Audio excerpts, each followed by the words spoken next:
Hello friends, welcome back to the new video guys and my YouTube channel guys. Today when we are going to talk about guys, how can we set default text size in our Oppo phone device.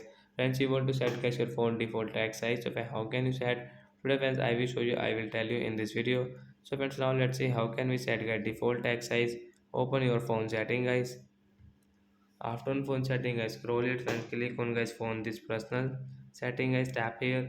Friends, click on font and display size. Tap here.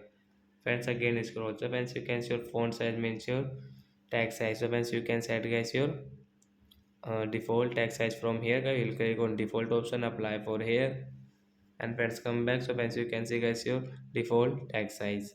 So like this guys, we can set guys font default text size. So that's it guys, thanks for watching the video guys.